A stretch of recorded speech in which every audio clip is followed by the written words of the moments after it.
Bueno, creo que chegamos ao final destas entregas, pequenas entregas, como pequenas píldoras, que eran unha mostra do que tratamos no documental. O documental se vai a estrear xa a partir do día 1. E quero pedirvos a vosa colaboración. Por qué? Porque necesitamos chegar a todas os galegas e galegos.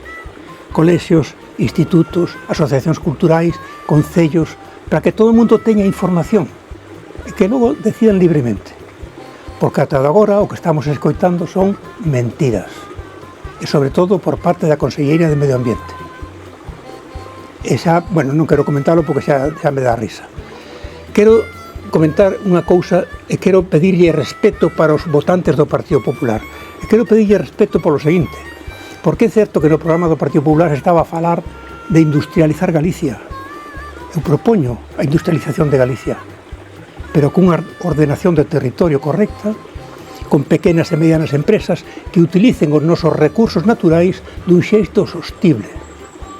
O que se está a propoñer é unha industrialización de Galicia, fixado se é perversa a interpretación, dicindo os que votaron ao PP xa saben o que íbamos facer. Non sabían, porque non sabían que ese plan de industrialización supoñía a introducción masiva de eucalipto en Galicia, arrasando ca biodiversidade, que a fábrica de Gama vai a incrementar o número de cancros na zona de Palas de Rei, que vai a poñer en perigo o Camiño de Santiago e todas as industrias que dependen del, que vai a contaminar o río Ulla, chegando hasta a Ría da Arousa,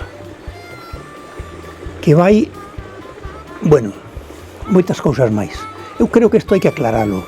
Eu quero pedirle á conselleira que, se de verdade defende a verdade e está convencida do que está dicindo, por que non debatimos? Seus técnicos, os que están avalando o documental que estamos facendo.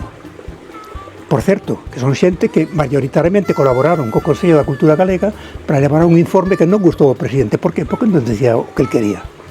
Bueno, pois debatamos e temos un medio, ese medio que pagamos entre todos, que é a televisión pública e a radio galegas, que están monopolizados, que están censurados, que únicamente ofrecen programas para adormecer a xente, para que non pensen jajaja, jiji, nada máis. Pero non hai debates, non hai unha televisión formativa e informativa. Pois utilícena e podemos debatir entre seus técnicos, os que están avaliando ese informe, con tantas mentiras, digo, desde o meu punto de vista, e os técnicos que están avaliando o informe que nos presentamos no documental. Si ten valor, señora conselleira, admita este debate e abran a Televisión de Galicia a todo o público para que todo o mundo este informando. E, por favor, insisto, respete aos votantes do Partido Popular, porque están mentindo dicindo vamos a industriar Galiza, pero non como, nin as consecuencias desta industrialización. Espero a súa resposta.